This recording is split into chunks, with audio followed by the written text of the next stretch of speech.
지금의 핵심 쟁점, 이리 둘러봐도 저리 둘러봐도 핵심의 쟁점은 민주당이 선거제를 병립형으로 할 것이냐 아니면 준연동형으로 할 것이냐, 병립형으로 하되 권역별 병립형으로 할 것이냐, 권역별 빼고 그냥 병립형으로 할 것이냐, 옛날로 돌아갈 것이냐, 지금 하던 대로 할 것이냐, 이제 이겁니다.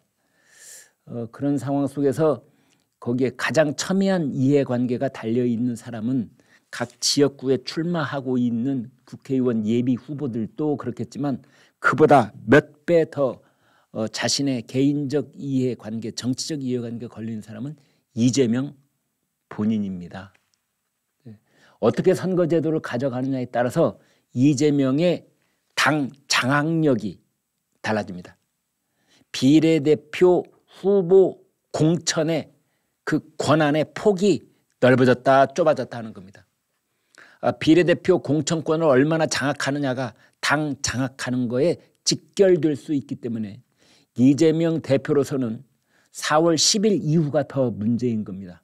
본인이 국회의원 배지를 한번 더 다느냐 안 다느냐 그것보다는 더불어민주당에 대한 이재명 대표의 지배력을 4월 10일 이후에도 계속 유지할 수 있을 것인가 없을 것인가 이 문제인 겁니다. 그것을 계속 유지해야만 방탄 철갑 옷을 계속 입고 있을 수가 있는 거고 사법 리스크를 최소한으로 만들 수 있는 거고 그래야만 2027년에 대선 후보가 되는 희망을 계속 품고 있을 수가 있기 때문이지요. 이제 그런 것들을 역산해서 본다면 그렇습니다. 지금의 선거제도, 지금 더불어민주당은 끝내 대답을 하지 않고 있습니다.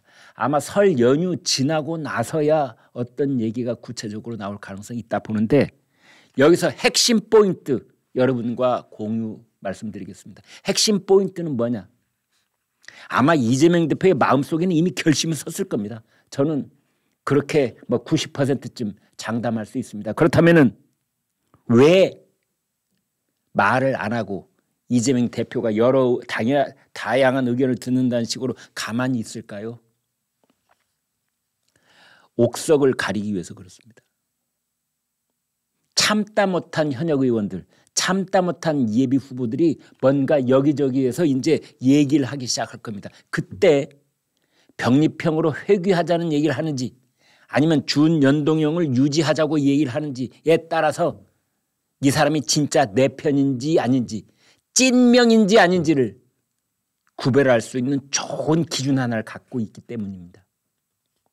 그거 기다리고 있다고 저는 보는 겁니다. 그래서 이제 아마 그 이재명 대표는 마지막 순간까지 선거제도를 어떻게 해야 된다는 당 대표 본인 의사를 말하지 않을 겁니다.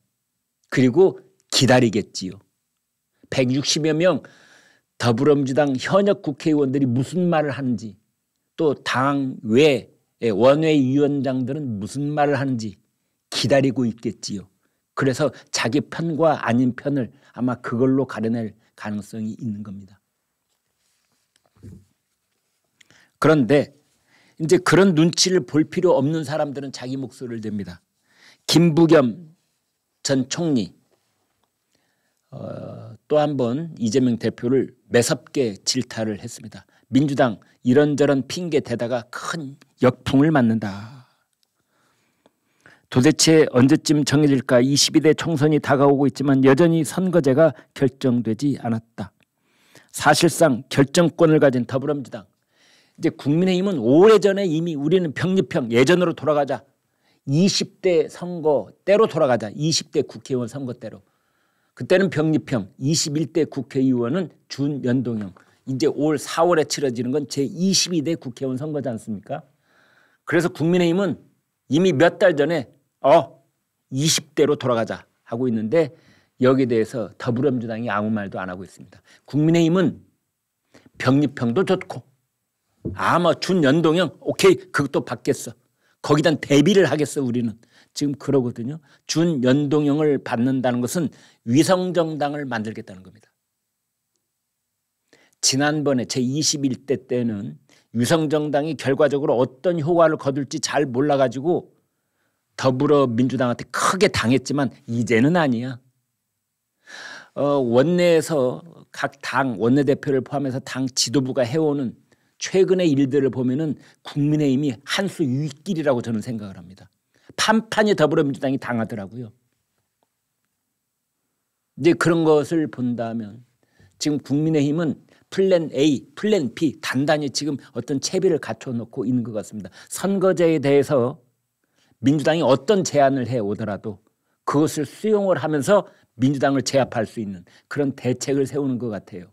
예를 들어서 뭐 병립형이든 권역별 병립형이든 준연동형이든 4년 전처럼 또다시 당하지 않겠다.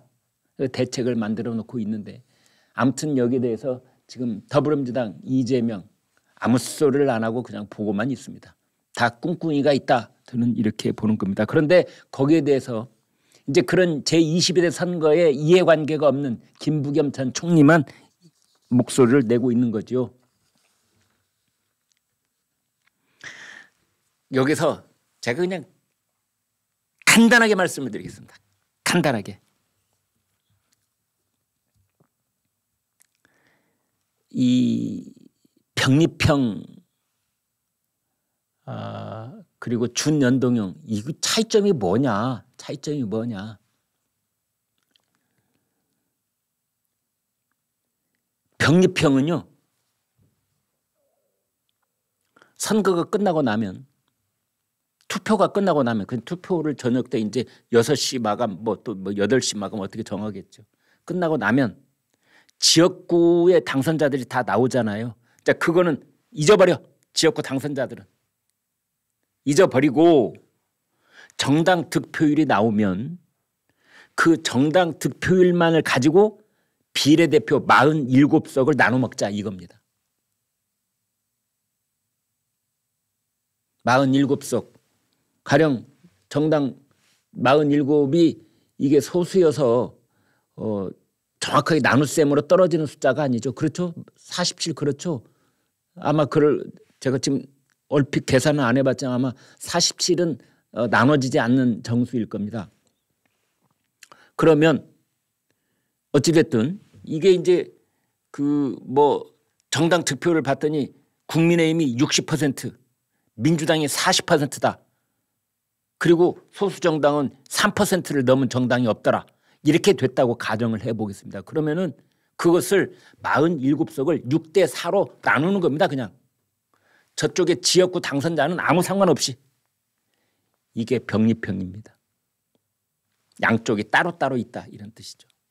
연동형이라는 건 뭐냐? 연결되어 있다는 뜻이죠. 그럼 어떻게 하는 거냐? 연동형이라고 하는 것은 정당별 득표율이 나오지 않습니까? 이걸로 비례대표만 나누는 게 아니라 비례대표는 잊어버리세요. 전체 의석을 나누는 겁니다. 그러니까 전체 의석이 300석이다 하면은 그 300석을 가지고 정당별 득표율로 그 300석을 나누는 겁니다. 근데 이제 내용이 좀 복잡해요.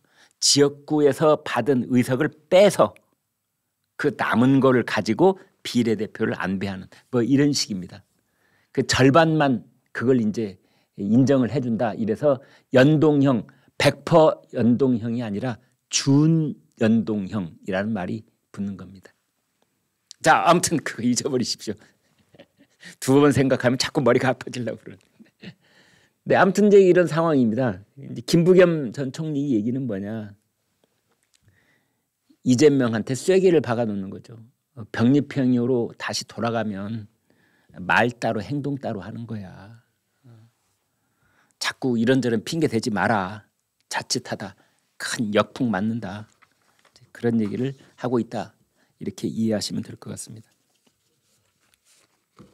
지금 국민의힘은 차근차근 전열을 가다듬고 지금 운동권 척결 이것을 내세우는 그러한 그 한동훈 총사령관으로부터 적진을 격파하라라는 명령을 받던 사단장들이 지금 그 격전지를 향해서 하나씩 지금 출발을 하고 있는 그런 상황인데요.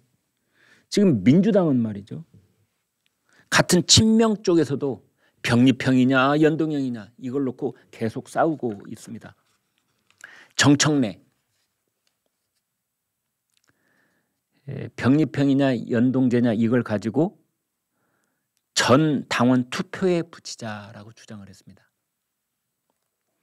이것은 뭐냐면 사실은 중앙일보도 사설에서 그런 지적을 했던데요. 이 또 전 당원 투표 어쩌고 저쩌고 하면서 뒤로 숨으려는 것 아니냐. 병립형으로 돌아가는 명분을 쌓으려는 것 아니냐. 이런 지적이 나오고 있는 겁니다. 말로는 전 당원 투표제 붙이자 했는데 사실은 옛날로 돌아가자. 그래서 이재명 대표에게 더 큰 힘을 실어주자. 그러니까 정청래 의원은 예전부터 이재명 대표 쪽으로 딱 줄을 선 겁니다. 반면에 같은 친명에서 김두관 의원은 병립형으로 가면 안 된다. 범진보 쪽의 전체 의석을 항상 바라봐야 된다. 이렇게 얘기를 했습니다. 진보 진영 쪽의 소수 정당도 배려하는 그 뜻을 살려야 된다. 이러는 것이지요.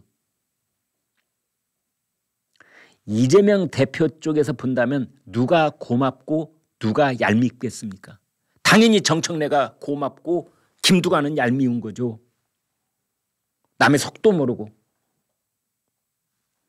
이재명 대표의 이 비례대표 장악력을 극대화하는 쪽으로 얘기를 하면 눈도장 받는 거고요. 반대쪽으로 아직도 명분이 어떻고 이렇게 얘기를 하면 눈밖에 나는 거고 그런 것이 아닌가. 아까도 말씀드렸다시피 이제 그런 겁니다. 동작을 이수진 판사 출신 이수진 의원 병립형으로 가야 된다. 이제 그러고 있고 지금 불출마 선언을 한 이탄희 의원은 병립형은 악수 중 악수다. 그러니까 이탄희는 아마도 불출마를 선언했기 때문에 이제 이재명 대표의 눈치를 더 이상 보지 않겠다 이런 뜻 같아요. 그러니까 이제 준연동형 지켜야 된다 이런 식으로 얘기를 하고 있습니다. 이재명 대표 본인이 선거제에 대한 명확한 입장을 밝히지 않기 때문에 친명계조차 혼란에 빠져 있다라는 분석이 나오고 있다는데요. 제가 말씀드렸죠. 이게 찐명감별하는 법입니다. 아마 이재명 대표는 끝까지 입을 다물고 있을 겁니다. 그래서 누가 병립형을 얘기하는지 누가 연동형을 얘기하는지 그것만 자기 체크리스트에 계속 체크하고 있을 겁니다.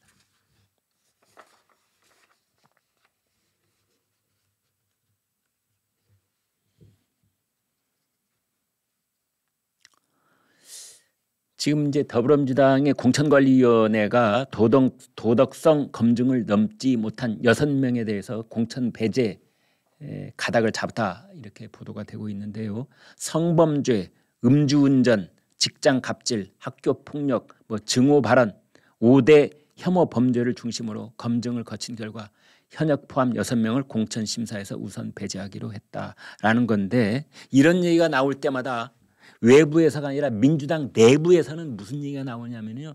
참 이재명 대표도 골치 아프겠어요. 뭐냐면 이렇게 공천 기준을 얘기를 할 때마다 그걸 제일 먼저 누구한테 이렇게 비춰보느냐 이재명한테 비춰봅니다. 우리 당대표는 여기서 몇 개나 통과했다는 거지? 라고 말이죠. 예, 그래서 공천관리위원회가 뭐를 해서 누구를 배제하고 누구를 배제하고 이런 식으로 그래서 어떻게 5가지 7가지씩 얘기하면은 그때마다 지금 예비 후보들이 딱 쳐다보는 사람이 이재명 대표입니다. 이재명은 지금 이제 임종석 전 대통령 비서실장이 중성동갑 출마를 하기로 돼 있자 추미애 전 법무장관이 뭐라고 했느냐. 윤석열 정부의 집권 책임을 져야 될 사람이 어떻게 출마를 하냐. 불출마해야 되는 것 아니냐. 이제 그러자 여기에 대해서 임종석 전 비서실장이 우리끼리 주고받아도 못난 집안 싸움이니 그만했으면 좋겠다. 못난 집안 싸움 그만하자. 이렇게 얘기를 했습니다. 굉장히 자제하고 있는데 한 말씀 꼭 드려야 할 것 같다. 자꾸 도를 넘어가는 것 같아서. 그러니까 왜 윤석열 검사 같은 사람을 발탁했느냐. 그게 원죄다, 원죄다, 책임져라 이거잖아요. 이제 그러면서 기억의 편집이 너무 심하다. 그만하셨으면 좋겠다. 그리고 그러면서 은근슬쩍 한마디 합니다. 윤석열 대통령 손을 들어주면서 국민의힘 대권주자로 부상시킨 사람은 추미애 당신 아니요. 이런 뜻입니다. 법무부가 윤석열 총장한테 무리한 징계를 하며 윤석열 총장이 징계 취소 소송을 내고 법원이 윤석열 손을 들어주면서 국민의힘 대권주자로 부상한 것이다. 이때 법무부 장관이 추미애였거든요. 그러니까 오늘의 윤석열 대통령을 만들어준 건 윤석열 대통령을 검찰총장에 발탁한 문재인 대통령과 임종석이냐? 아니면 추미애 당신이 법무장관 때 무리하게 징계를 해가지고 오늘날 윤석열이 된 거냐. 내가 봤을 때는 추미애 당신이야. 오늘날 윤석열 대통령 만들어준 건. 아 시끄러. 이제 집안 싸움 좀 그만해. 이런 투로 임종석 전 비서실장이 반박을 한 겁니다. 그런데 이제 이재명 대표 측근들이 지금 임종석 전 실장을 이렇게 디스하고 있습니다. 타격을 가하고 있는데 김지호라고 이재명 당대표 정무부실장 비서실에 있는 사람이라고 이렇게 보시면 됩니다. 뭐라고 했느냐. 사람들이 임종석한테 성동구에 등기를 쳤냐고 항의하는 분도 있다. 왜냐하면 원래 종로에 나가는 걸로 알고 있었거든요. 그래서 뭐 종로에 사무실도 내고 그랬었는데 왜 갑자기 중성동 갑으로 나오느냐. 이제 이런 겁니다. 등기를 쳤다. 저 이 말 뭔 말인지 솔직히 몰랐었습니다. 찾아봤더니 이제 주민등록 전입신고 했느냐 이런 뜻이더라고요. 원래는 이 집을 사서 아파트든 아무튼 뭐 주택이든 집을 사가지고 잔금까지 다 치르고 등기부 등본에 내가 소유자로 이름을 올리는 것 이걸 등기친다 그런데요. 예. 그런데 이제 이게 요즘 뜻이 확대돼 가지고 전입신고한 것도 등기친다 그러니까 자 임종석 지금 전입신고 해놓고 하는 말이요 뭐 그런 것 같아요.